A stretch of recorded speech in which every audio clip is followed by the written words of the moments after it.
সূরাতুল ফুরকানের 27 এবং 28 নম্বর আয়াত। আল্লাহ রাব্বুল আলামিন বলেন, জালিমরা সেদিন হাত সুস্থ করবে, হাত কামড়াবে আর বলবে, আরে যদি আমরা রাসূলের পথ তরিকা আমরা অনুসরণ করতাম কতই ভালো হতো।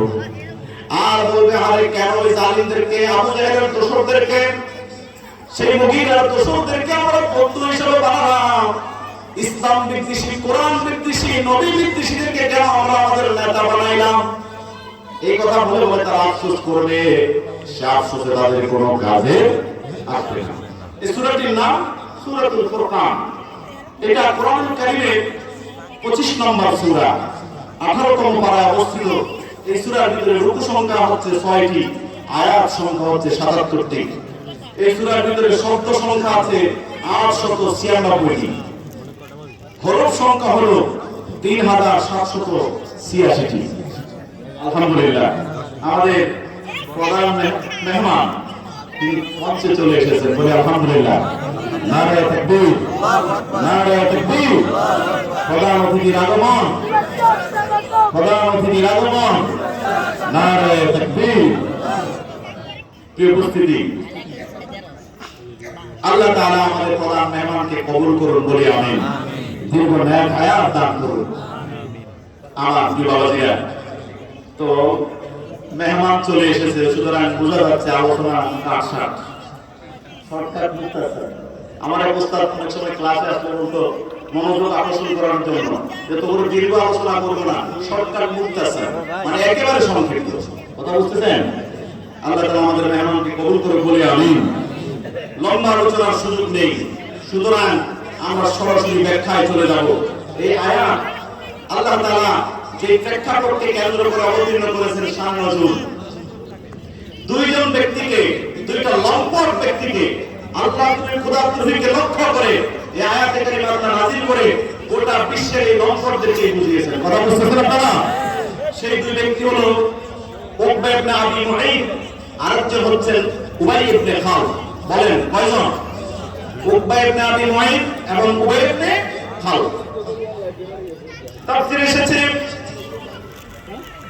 উকবা ইবনে আবি মুঈত কোন একদিন তার বাড়িতে মেহমানদারির আয়োজন করলেন, প্রীতি ভোজের আয়োজন করলেন। প্রতিবেশী হিসাবে বিশ্বনবী হযরত মুহাম্মদুর রাসূলুল্লাহ সাল্লাল্লাহু আলাইহি ওয়াসাল্লামকে তার বাড়িতে আমন্ত্রণ করলেন। খাবার পরিবেশন করা হলো। নবীজি সাল্লাল্লাহু আলাইহি ওয়াসাল্লাম উকবা ইবনে আবি মুঈতের বাড়িতে যখন তার সামনে খাবার দেওয়া হলো, নবীজি তখন বললেন, আল্লাহ, আল্লাহর কসম, যতক্ষণ পর্যন্ত তুমি দুই কালেমা শাহাদাতাইন উচ্চারণ না করবা, তার মানে কালেমা পড়ে মুসলমান না হলে তোমার এই খাবার আমি গ্রহণ করব না। নবীজি যখন এই কথা বললেন, উকবা ইবনে আবি মুঈত অন্তরে নেফাকি রেখে মুখে রাসূলকে খাওয়াবার জন্য সে কালেমা পড়ে রাসূলকে বুঝাইলো যে হ্যাঁ, আমি কালেমা পড়লাম, মুসলমান হয়ে গেলাম। এবার রাসূল সাল্লাল্লাহু আলাইহি ওয়াসাল্লাম কমিটমেন্ট হিসাবে খাবার গ্রহণ করে গেলেন। তার বাড়িতে খাবার মেহমানদারি গ্রহণ করে বিদায় হয়ে চলে গেলেন। এই উকবা ইবনে আবি মুঈতের বন্ধু ছিল উবাই ইবনে খালদ। বলেন কে? উবাই ইবনে খালদ, ইসলামের চির দুশমন, নবীজির বড় ধরনের দুশমন। সে যখন জানলো তার বন্ধু উকবা ইবনে আবি মুঈত ইসলামের কালেমা গ্রহণ করেছে, নবীর আদর্শ মেনে নিয়েছে, রাসূলুল্লাহ এই আদর্শ মেনে নেওয়ার সংবাদ শুনে বন্ধুর বাড়িতে চলে গেল। বলল, তুমি নাকি মুহাম্মদের আদর্শ মেনে নিয়েছ? সঙ্গে সঙ্গে উকবা ইবনে মুঈত বলল, এটা তো আমি মুহাম্মদ সাল্লাল্লাহু আলাইহি ওয়াসাল্লাম তাকে একটু খুশি করার জন্য আমার বাড়িতে সে মেহমান হিসেবে আসছে, খাবার গ্রহণ করবে না, এই জন্যই কেবলমাত্র আমি কালেমাটা পড়ছিলাম।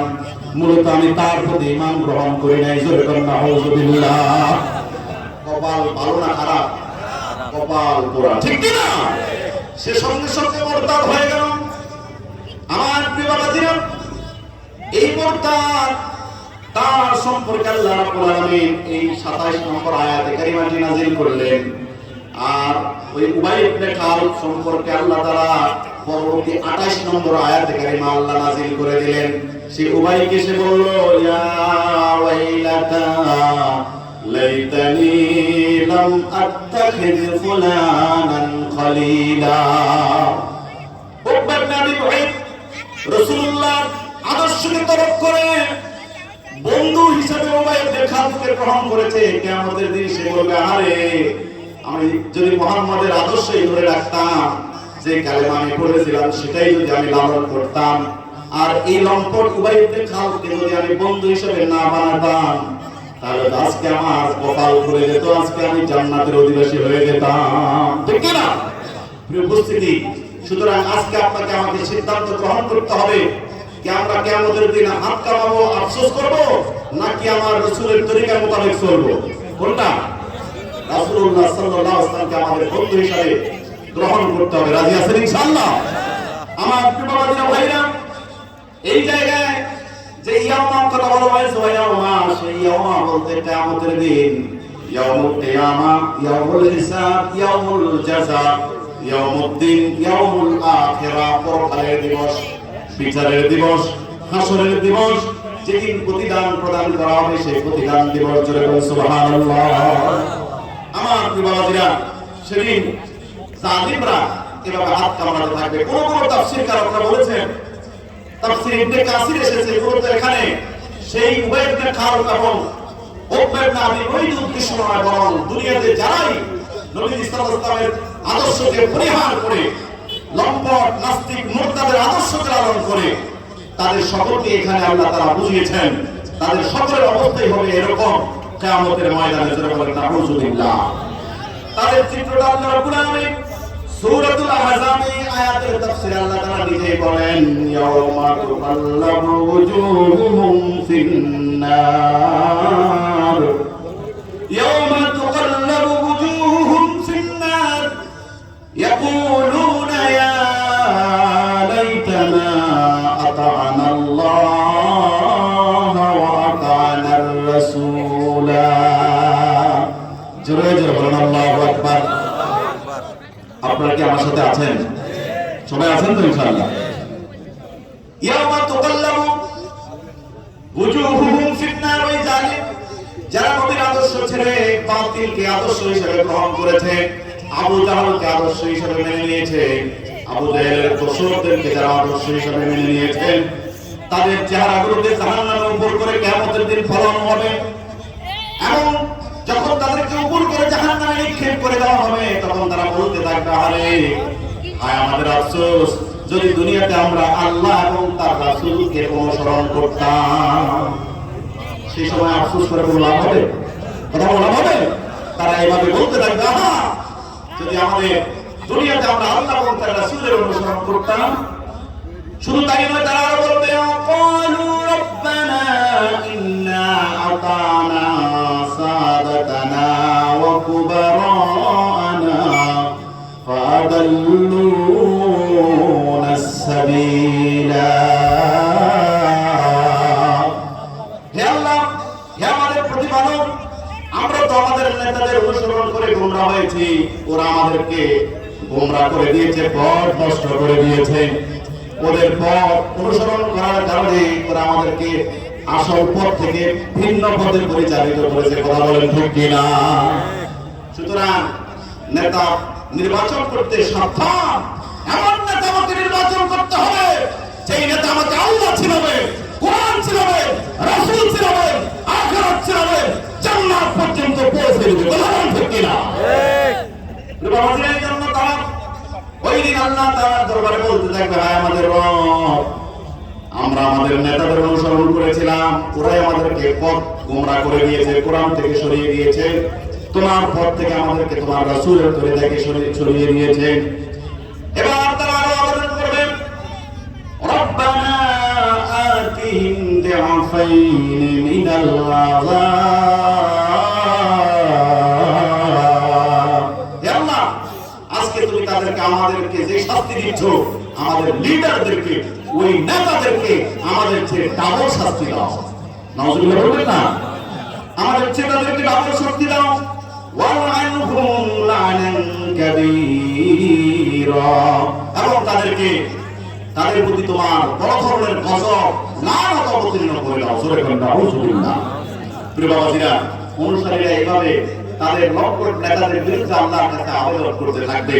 সম্মানিত সুধী, এজন্য আসুন আমরা আমাদের আদর্শ নেতা হিসাবে, আমাদের অনুকরণীয় অনুসরণীয় ব্যক্তিত্ব হিসাবে একজনকে গ্রহণ করতে হবে। তিনি হচ্ছেন মুহাম্মদুর রাসূলুল্লাহ সাল্লাল্লাহু আলাইহি ওয়াসাল্লাম। তিনি হচ্ছেন সর্বোত্তম আদর্শের উপর সুপ্রতিষ্ঠিত, যার সম্পর্কে কোরআনুল কারীম সূরা কালামের 4 নম্বর আয়াতে আল্লাহ তাআলা বলে দিয়েছেন, ওয়া ইন্নাকা লাআলা খুলুকিন আযীম। নিশ্চয়ই হে নবী, আপনি হচ্ছেন সুমহান চরিত্রের উপর সুপ্রতিষ্ঠিত। এজন্য আসেন, সঙ্গ দেখে লোক চেনা যায়।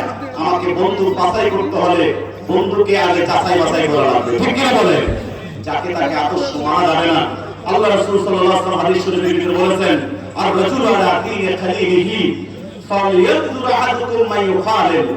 বন্ধু অনুসরণে বন্ধু অনুকরণ প্রিয় হয়। বন্ধুকে বন্ধু তার দিনকে অনুসরণ করতে থাকে। বন্ধু যদি বিড়িখোর হয়, সঙ্গী লোকটাও একদিন বিড়িখোর হয়ে যাবে, কথা বলেন ঠিক কিনা? বন্ধু যদি নামাজি হয়, রোজাদার হয়, আল্লাহওয়ালা হয়, দিনদার হয়, তাহাজ্জুদ গুজার হয়, সঙ্গীটাও একদিন তাহাজ্জুদ গুজার হয়ে যাবে ইনশাআল্লাহ। এই জন্য আমাদেরকে বন্ধু বাছাই করার ক্ষেত্রে সাবধানতা অবলম্বন করতে হবে। নবীজি বলেছেন, তুমি যাচাই করো তুমি কাকে বন্ধু বানাচ্ছ।